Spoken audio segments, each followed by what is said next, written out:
Silchar news 24 এ আপনাদেরকে স্বাগতম জানাই। আজ হলো 24 জানুয়ারি শুক্রবার। আজকের কয়েকটি বিশেষ গুরুত্বপূর্ণ খবর নিয়ে আসলাম। আজকের প্রথম খবরটি হলো রাজ্যের নবম শ্রেণীর ছাত্রছাত্রীদের জন্য এসেছে একটি ভালো খবর। শীঘ্রই রাজ্যের নবম শ্রেণীর ছাত্রছাত্রী সকলেরা সাইকেল লাভ করিবেন। রাজ্যের জেলায় জেলায় একত্রিত করা হয়েছে হাজার হাজার সাইকেল। মন্ত্রীর বিশেষ আচরণের অধীনে ছাত্রছাত্রী সকলেরা লাভ করিবেন বিনামূল্যে সাইকেল। আগামী 2-1 দিনের মধ্যেই রাজ্যের নবম শ্রেণীর ছাত্রছাত্রী সকলেরা বিনামূল্যে সাইকেল লাভ করিবেন বলে জানানো হয়েছে। এদিকে অ্যাডভান্টেজ আসাম 2.0 সফল করার জন্য রাজ্যের মুখ্যমন্ত্রী ডক্টর হিমন্ত বিশ্ব শর্মা দেশের বিনিয়োগকারী উদ্যোগীর সঙ্গে বৈঠক করেছেন। তার সঙ্গে এবার জাপানেতে প্রায় 100-র অধিক বিনিয়োগকারী উদ্যোগীর সঙ্গে বৈঠক করেছেন আসাম অ্যাডভান্টেজ 2.0 সফল করার জন্য। এদিকে আবার ভয়ঙ্কর আগুন দাবানলের ক্রাশে আমেরিকার লস অ্যাঞ্জেলেসের 500 একর এলাকা এখান থেকে সরানো হচ্ছে 50,000 মানুষকে। আমেরিকার লস অ্যাঞ্জেলেসের জঙ্গলেতে আবার আগুন জ্বলতে শুরু হয়েছে। আবার নতুন নতুন জায়গায় আগুন লেগেছে।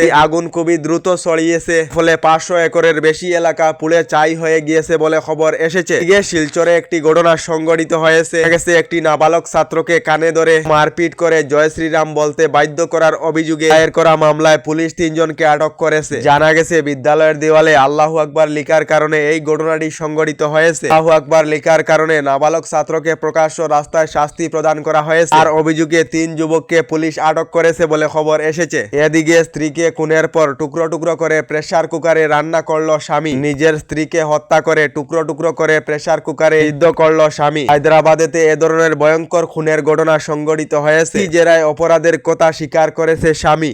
এদিকে দিল্লিতে প্রজাতন্ত্র দিবস পালন অনুষ্ঠানেতে আমন্ত্রিত করা হয়েছে পাতারকান্দির শিক্ষা দরদি রিক্সা চালক আহমদ আলীকে। পাতারকান্দির রিক্সা চালক আহমদ আলী প্রতিষ্ঠিত করেছেন 9টি স্কুল, যার ফলে দিল্লিতে প্রজাতন্ত্র দিবস পালন অনুষ্ঠানেতে আমন্ত্রণ করা হয়েছে বলে খবর এসেছে। এদিকে রাজ্য সরকার থেকে রাজ্যে গোমাংস নিষিদ্ধ ঘোষণা করা হয়েছে। রাজ্যে গরু মাংস নিষিদ্ধ ঘোষণা করার পরও রাজ্যের কয়েকজন যুবক মিলে পিকনিক খাওয়ার সময় গোমাংসের ভিডিও বানিয়ে সোশ্যাল মিডিয়ায় আপলোড করেন। তারপর সামাজিক মাধ্যমে ভিডিও ভাইরাল হওয়ার পর রাজ্যের 6 যুবককে আসাম পুলিশ গ্রেফতার করেছে বলে খবর এসেছে। এদিকে আবার ভূমিকম্পে কেঁপে উঠল বরাক উপত্যকা সহ গোটা আসাম। মাত্র 30 ঘন্টার মধ্যে দুবার করে ভূমিকম্পে কেঁপে উঠল আসাম। রাত 12:55 সময়ে 4.8 রিক্টার স্কেলের ভূমিকম্পে আসাম সহ উত্তর পূর্বাঞ্চল কাঁপিয়েছে।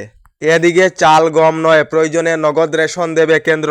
রেশন ব্যবস্থার বিকল্প হিসাবে কেন্দ্রীয় সরকার উপভোক্তাদের সরাসরি নগদ রেশন প্রদানের রাস্তায় হাঁটতে পারে সরকার বলে খবর এসেছে। এদিকে জিও গ্রাহক সকলদের জন্য এসেছে একটি বিশেষ খবর। তরফ থেকে 100 টাকা পর্যন্ত দাম বৃদ্ধি করা হলো একটি রিচার্জের। 199 টাকা পোস্টপেড প্ল্যানে দাম আরো 100 টাকা বৃদ্ধি করা হয়েছে। এদিকে এখনো পর্যন্ত সরকারি গড় লাভ না করা সকলদের জন্য এসেছে একটি জরুরি খবর। রাজ্যের যে সকল লোকেদের সরকারি গড়ের তালিকা নাম রয়েছে অথবা যে সকল লোকেদের জিওট্যাগ সম্পূর্ণ হয়েছে শীঘ্রই সরকারি গড় লাভ করিবেন। নতুন করে রাজ্যের 3,88,000 লোকেরা লাভ করিবেন সরকারি গড়। সরকারি গড় লাভ করিতে হলে এবার বাধ্যতামূলক করা হয়েছে এবিপিএস, যার ফলে এবার থেকে আপনারা সরকারি গড়ের টাকা লাভ করিতে হলে ব্যাংক অ্যাকাউন্ট জমা দিতে হবে না। এটির মাধ্যমে আপনাদের ব্যাংক অ্যাকাউন্টেতে সরকারি গড়ের টাকা ঢুকবে। এখনো পর্যন্ত যদি আপনারা ডিবিডি অ্যাকাউন্ট বানাননি, ওই ডিবিডি অ্যাকাউন্ট বানানোর জন্য জানানো হয়েছে। এদিকে রাজ্যের লাখ লাখ মহিলাদের জন্য এসেছে একটি ভালো খবর। যে সকল মহিলারা আত্মসহায়ক গুট অর্থাৎ এসএইচজি গ্রুপেতে রয়েছেন, এই সকল মহিলারা শীঘ্রই 10,000 করে টাকা লাভ করিবেন বলে রাজ্য সরকার থেকে জানানো হয়েছে। আমি ফেব্রুয়ারি অথবা মার্চ মাসেতে রাজ্যের লাখ লাখ মহিলাদের ব্যাংক অ্যাকাউন্টেতে 10,000 করে টাকা রাজ্য সরকার থেকে প্রদান করা হবে। এর মোট 27 লাখ মহিলারা 10,000 করে টাকা লাভ করিবেন বলে রাজ্য সরকার থেকে জানানো হয়েছে। আমাদের ডেইলি খবরগুলি ভালো লাগলে আমাদের ভিডিওতে লাইক দিয়ে চ্যানেলটিকে সাবস্ক্রাইব করে নেবেন।